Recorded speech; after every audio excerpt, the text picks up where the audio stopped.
শবে বরাত যদি আমরা আরবি ভাষাতে হাদিসে যাই, সেখানে আমাদের লাইলাতুন নিসফি মিন শাবান খুঁজতে হবে। কিছু কিছু মূর্খ, তাদেরকে মূর্খই বললাম, রাগের কিছু নেই, যেহেতু তারা এমন পরিভাষা ইউজ করেছেন সেটা মূর্খেরই পরিচয় দিয়েছেন। তারা ফেসবুকে ইত্যাদি পোস্ট ইত্যাদি করেছেন, স্ট্যাটাস দিয়েছেন যে শবে বরাত এর কোনো হাদিস নেই, আর শবে বরাত সব দুটোই হাদিসে নেই। আমি তো বলবো তাহলে ওই ব্যক্তিরা নামাজকে অস্বীকার করে দেবে, রোজাকে অস্বীকার করে দেবে, কেন নামাজ রোজাও তো হাদিসে নেই। সেখানে সলাত এবং সওম যদি খুঁজি তাহলে পাবো। তেমনি শবে বরাত খুঁজতে গেলে লাইলাতুন নিসফি মিন শাবান খুঁজতে হবে, সেটা আমরা পাবো। তো তাদের উদ্দেশ্য বললাম, তাহলে লাইলাতুন নিসফি মিন শাবান খুঁজতে হবে শবে বরাত পেতে গেলে। এখন আমরা দেখবো যে কিছু দলিল নিয়ে আলোচনা করব শবে বরাতে। সেটা হলো যে আমাদের সামনে শবে বরাত সম্পর্কে কিছু হাদিস আছে, এবং একটা দুটো না, কম বেশি 10 থেকে 12 খানা সাহাবা ইকরাম হতে হাদিস বর্ণিত আছে, এবং তাবর তাবর সাহাবা থেকে হাদিস বর্ণিত আছে, যেটা অস্বীকার করা যায় না। এবং বেশ কিছু বিশুদ্ধ হাদিস আছে, হাসান পর্যায়ের বিশুদ্ধ হাদিস আছে, যার মধ্য থেকে আমরা সর্বপ্রথম আমরা শবে বরাত দলিল ভিত্তিক আলোচনা এখন আমরা শুরু করলাম।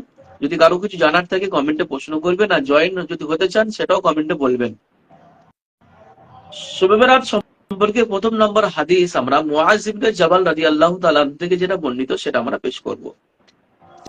এই হাদিসটা হলো, ইন্নাল্লাহা ইয়াত্তালিউ আলা খালকিহি লাইলাতুন নিসফি মিন শাবান ফায়াগফিরু লিজামিই খালকিহি ইল্লা লিমুশরিকিন আও মুশাহিনিন। এটা মুআজ ইবনে জাবাল রাদিয়াল্লাহু তাআলা আনহু থেকে বর্ণিত যে আল্লাহর নবী সাল্লাল্লাহু আলাইহি ওয়াসাল্লাম তিনি বলছেন যে ইন্নাল্লাহা ইয়াত্তালিউ আলা খালকিহি লাইলাতুন নিসফি মিন শাবান, যে শাবান মাসের মধ্যম তারিখে, যে নিশ্চয়ই আল্লাহ রাব্বুল আলামিন শাবান মাসের মধ্যম তারিখে মানে শবে বরাতে রাত্রে রজনীতে সমস্ত মখলুকের দিকে বিশেষ দৃষ্টি দেন, সমস্ত সৃষ্টির দিকে মখলুকের দিকে বিশেষ নজর দেন, এবং দুই শ্রেণীর মানুষ ছাড়া সমস্ত মখলুককে, সমস্ত ব্যক্তিদেরকে আল্লাহ পাক ক্ষমা করে দেন, দুটো মানুষ ছাড়া। সেই দুটো মানুষ কারা আছেন? তারা হলো ইল্লা লিমুশরিকিন।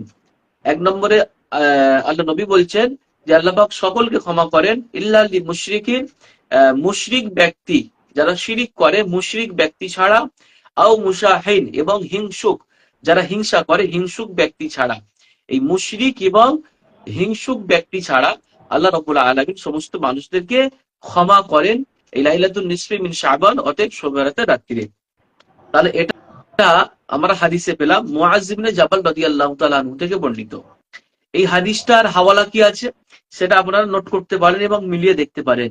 প্রথম নম্বরে সহিহ ইবনে হিব্বান 5665 নম্বর হাদিস, মুআজামে কবির খন্ড নম্বর 20 হাদিস নম্বর 215, মুআজামে আওসাত খন্ড নম্বর 7 পৃষ্ঠা নম্বর 36, আত-তারগীব ওয়াত-তারহিব ইমাম মুনজিরি রাহমাতুল্লাহ আলাইহির লেখা আপনার হাদিস নাম্বার 1517, শুআবুল ঈমান লিল বাইহাকি ইমাম বাইহাকি রাহমাতুল্লাহ আলাইহির লিখিত হাদিসের কিতাব, আপনার খন্ড নম্বর 3 পৃষ্ঠা নম্বর 382 হাদিস নাম্বার 3833, আপনার মুসান্নাফে ইবনে আব্দুর রাজ্জাক খন্ড নম্বর 4 পৃষ্ঠা নম্বর 245 হাদিস নাম্বার 7953।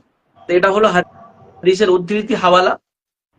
তো এই হাদিসটা মুহাদ্দিসিনদের মতে হাসান পর্যায়ের বিশুদ্ধ হাদিস, হাসান পর্যায়ে মানে দলিল যোগ্য একটা হাদিস পেশ করলাম। আসাদ আলী আহলে হাদিসরা জানাকে বেশি মানেন, ওনার নাম হচ্ছে